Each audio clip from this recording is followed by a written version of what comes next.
We are printing tomorrow a top-secret government document. A name has now come out as the possible source of the Times Pentagon documents. It is that of Daniel Ellsberg, the top policy analyst for the Defense and State Department. I am prepared to answer to all the consequences of these decisions.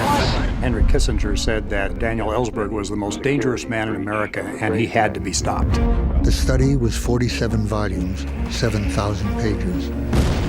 It would take me months of Xeroxing. We've dropped another 200,000 tons of bombs on Indochina. That's 10 Hiroshimas. Over the years, the Supreme Court has fluctuated on the limits that can be placed on First Amendment guarantees of freedom of speech and press.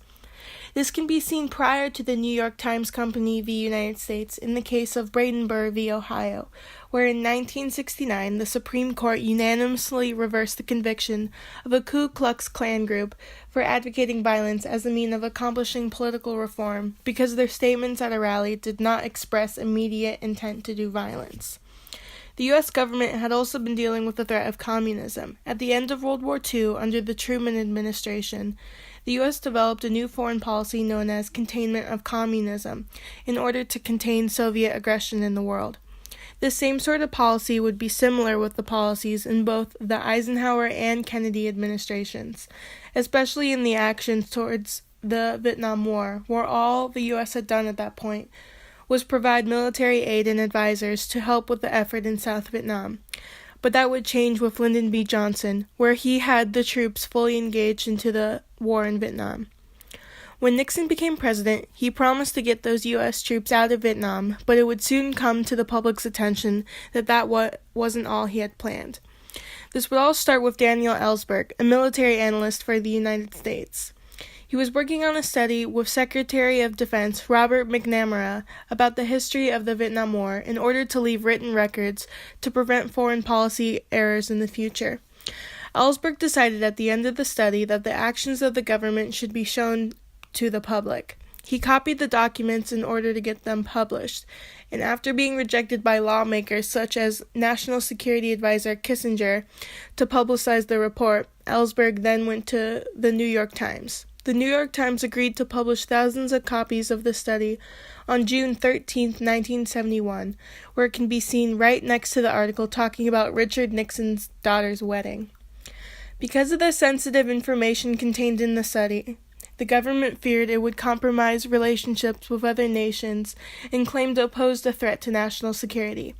So President Richard Nixon used his executive authority to prevent the New York Times from publishing top-secret documents pertaining to U.S. involvement in the Vietnam War.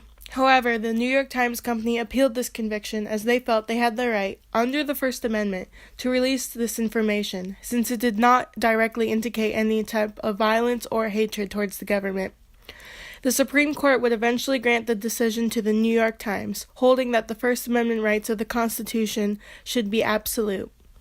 Although the New York Times Company v. United States changed the way the public viewed the presidential position by showing how corrupt the government and president were, and thus leading to less faith in the government as a whole, the presidential position still had a lot of support from party loyalties.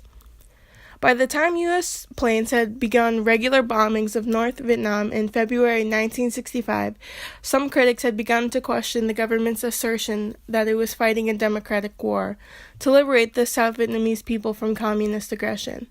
Anti-war marches and other protests attracted a widening base of support over the next 3 years, peaking in early 1968 after the successful Tet Offense by North Vietnamese troops, which proved that the war's end was nowhere in sight.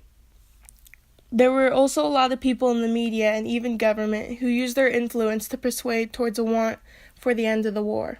Each day, to facilitate the process by which the United States washes her hands of Vietnam, someone has to give up his life, so that the United States doesn't have to admit something that the entire world already knows, so that we can't say that we've made a mistake. Someone has to die so that President Nixon won't be, and these are his words, the first president to lose a war.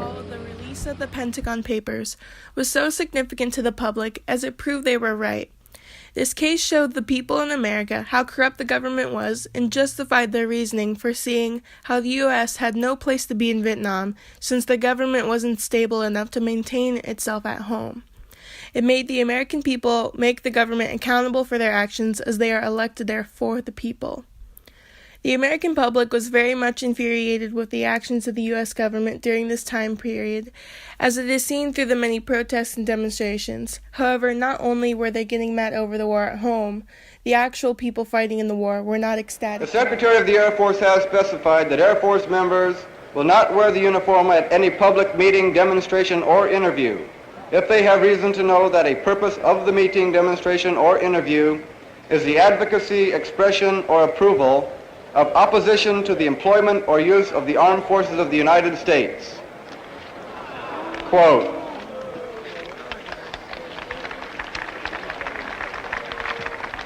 I'll say right now that I can think of no greater cause for which to wear my uniform than the cause of peace.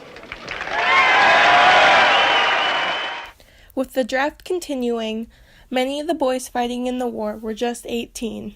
At 18, these boys weren't even allowed to vote yet, so they have to go fight in a war that they can't even vote on or about because they aren't old enough. Many soldiers fighting agreed that even the some that came in encouraging the war left with the want for it to end. These men saw firsthand why the U.S. shouldn't be there, and most would have said they should have left. Some GIs were happy, like many against the Vietnam War, about the outcome of the court case because it proved they were right about the government. However, the confusion and distraughtness they felt were not far from this feeling of happiness. The case proved really how corrupt the government was, but what were those troops supposed to do next? Their trust in the government was leaving as the Supreme Court ruled against the commander-in-chief of the military. Would their lives be protected by a man that was more concerned over the reputation of America rather than their own lives?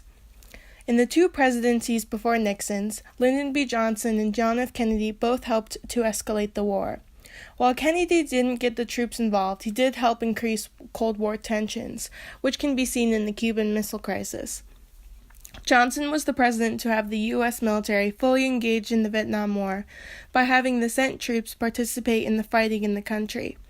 The feeling across the nation was that things were out of control, and presidential Republican candidate Richard Nixon then exploited the Democrats' chaos by appealing to America's law-abiding silent majority and promising to set the nation right again.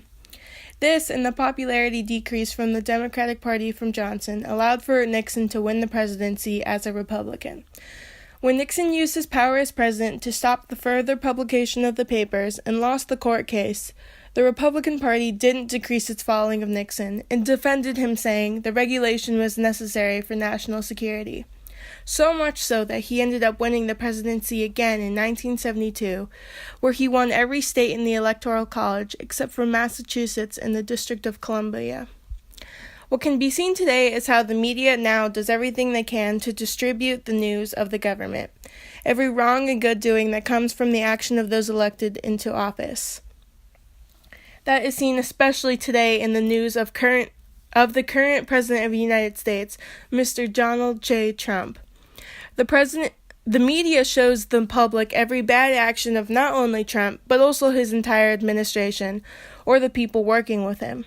News television networks like MSNBC and CNN have been on their case. Yeah, so if you recall, when Comey was fired as director of the FBI, the administration put out a memo from Rod Rosenstein, Deputy Attorney General, which was the purported justification for firing him, which laid out how he had been so unfair to Hillary Clinton. Right.